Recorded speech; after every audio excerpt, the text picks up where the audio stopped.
following the records of the unprecedented menace of illicit drug intake among the youths in the country, has facilitated the public enlightenment and sensitization program organized by Project and Societal Confer with the theme tagged Youth Involvement with Drugs and Arresting the Deadly Cankerwarm. The significance of this event is one of the things that I think should be coming up most of the time to educate our youth.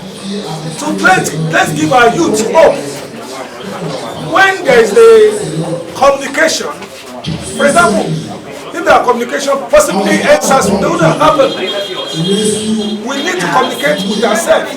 We need to let's engage ourselves in discussions so that we can know what is happening. And it's also to educate the youth and tell the youth this is the way to go. That is not the way to go. Responding at the exclusive interactive session, parents, guardians, and caregivers urged the government at all levels to provide efficient and functional rehabilitation centers across the 6 geopolitical zones of Nigeria.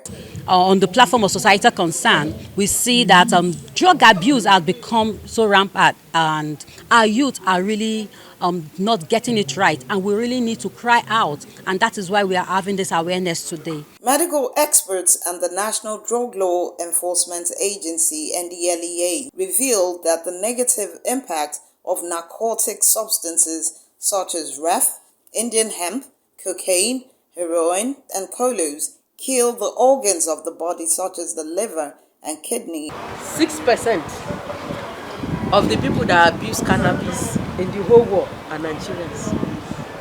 6%. Cannabis sativa. You know, we produce cannabis sativa in Nigeria. So 6% of those that abuse cannabis in the whole world are Nigerians. Then 14% of those that misuse pharmaceutical opioids like tramadol and cough syrup with codeine are Nigerians. 14%. So as you and me, we need to remove these people from the society.